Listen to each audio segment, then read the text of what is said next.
everyone, and welcome to Ghoul Society Bedtime Stories. I'm your host, Big Sister Jamie, and today I'm grateful to be recording on the unceded, stolen territories of the Songhees and Esquimalt First Nations and the Lekwungen and Wisanich peoples whose historical relations with the land continue to this day. As uninvited guests on this land, we are committed to disrupting racism and colonial violence within ourselves, our families, and our communities. For the hot, magical summer months, Sarah and I will be regaling you in myths, legends, histories, and spooky tales through our short bedtime stories.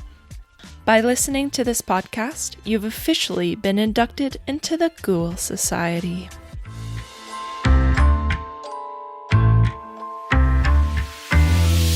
Now, imagine this. It's a beautiful, calm night. The skies are pink, the lake water is glassy, and you slowly pull yourself through the reflected sky. Off in the distance, something catches your eye, slithering through the water, creating only a tiny little wake from its movements. You're not sure if maybe it's a fish, or an otter, or a beaver, or something else completely. And you see it again. This time, your senses focused out in the distance, and this time you notice its scaly black body glistening from the sunset. Decidedly, it is not an otter or a beaver, as the length of its body seems to be about 40 feet long. Your heart rate quickens, but as fast as it appears, it vanishes, leaving its final wake to spread out and restore the water back to its former stillness. This is the story of aitkʷ, frequently referred to by its English name of ogopogo. The body of water that aitkʷ lives in is known as aitkʷ, more commonly known by its settler name of Okanagan Lake. Okanagan Lake stretches its body 127 kilometers long and has a maximum depth of 232 meters, with an average depth of 76 meters. It was created when melting glaciers flooded the valley over 10,000 years ago. aitkʷ is fed by multiple creeks such as Mission, Vernon, Trout, Penticton, Equasis, Kelowna, Peachland, and Power Creeks, and is drained by the Okanagan River, which exists in the lake's south end via a canal through the city of Penticton to Skaha Lake. From here, the river continues southwards into the rest of the South Okanagan through Okanagan country. Some say Okanagan, some say Okanagan, in Washington, to its confluence with the Columbia River. There are 4 islands on the lake: Grant Island, Rattlesnake Island, and 2 islands that do not have any colonial names. The Okanagan Valley has many notable features with rolling hills, sparse woodlands, many grasses and brushes. It's a very dry climate, and there are terraces along the hillsides which were formed thousands of years ago as glacial Lake Penticton slowly drained over time. The Syilx name for Okanagan Lake, aitkʷ, is, quote, a place or a body of water that has 2 long sides, end quote, explained by Skawila, Sarah Alexis, a member of the Okanagan Indian Band. Quote, 2 long sides in the sense of like when you look at your body and you're talking about my right side and my left side. And if we were to visually look at Okanagan Lake, that's exactly it. This long body of water, end quote.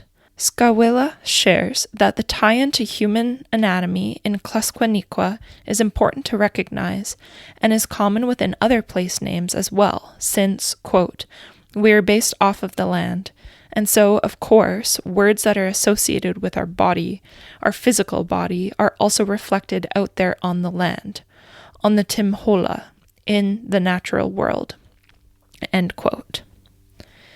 Out in the deep, dark waters of the lake, aitkʷ has been living since time immemorial. As explained in the article, you don't call him Ogopogo, you call him by his name, aitkʷ, from indigenews.com. The name itself is layered, and when broken down into English, the N means inside, and ha means sacred, so means very sacred, and aitkʷ means water, according to elder and knowledge holder, Cedar Basket, Marlene Squawkin. Put all together, the name literally means there is a sacred being in the water. This sacred being takes care of all the water systems throughout the Okanagan Nation, with oral stories of Syilx laws stating that aitkʷ travels throughout all of the waters. aitkʷ is extremely sacred to the Syilx, but often settler folklore paints this creature as a lake demon or monster, calling it by the name of ogopogo, creating stuffies of it and selling it in tourism shops, diving deep in the lake just to catch a sighting of it. To Tricia Manuel, this behavior feels that it is, quote, minimizing and tokenizing something that's sacred to the original peoples of this land, end quote.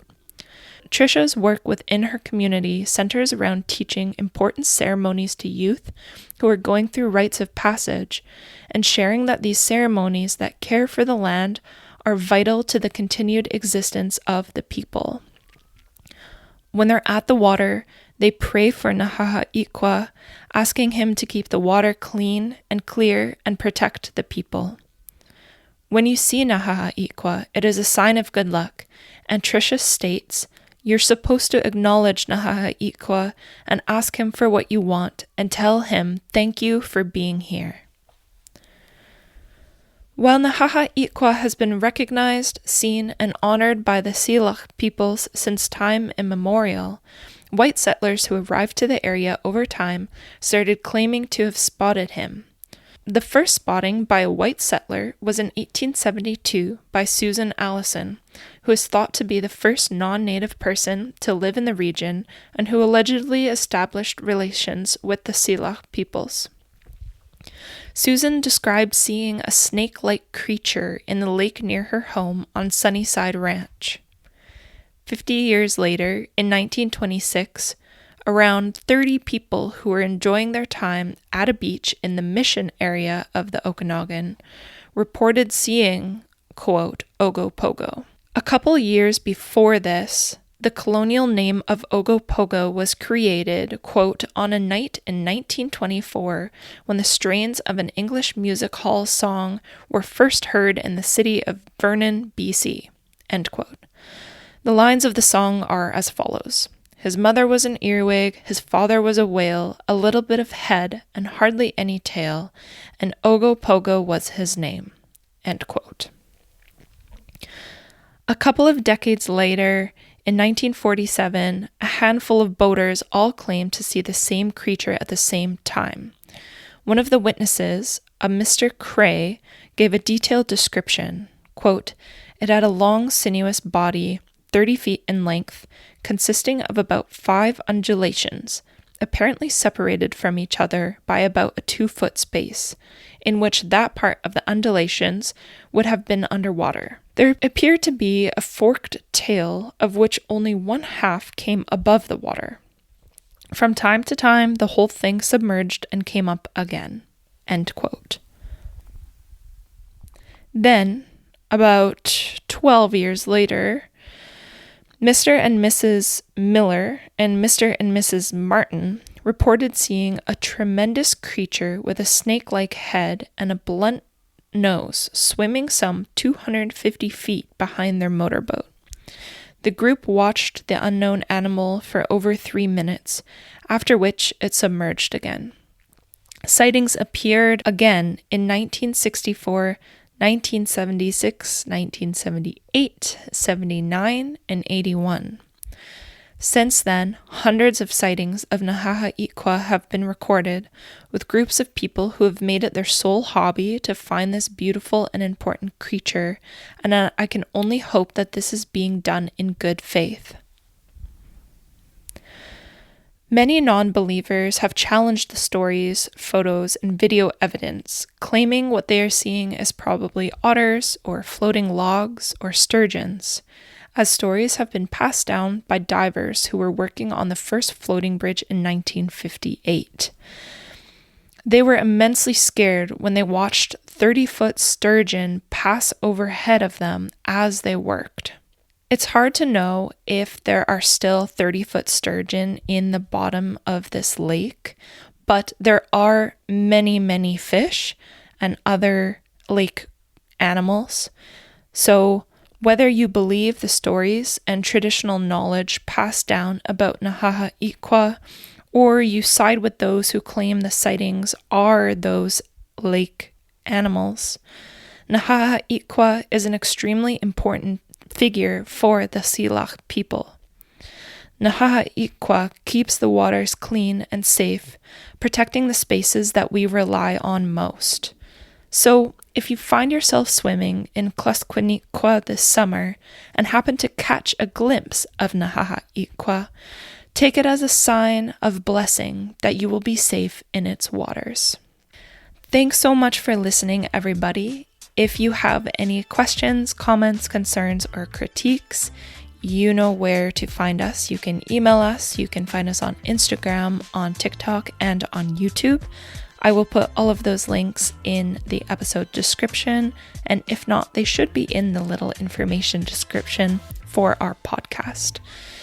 And we hope that you have a lovely summer, and don't let the bedbugs bite. Bye! Hi, it's me again.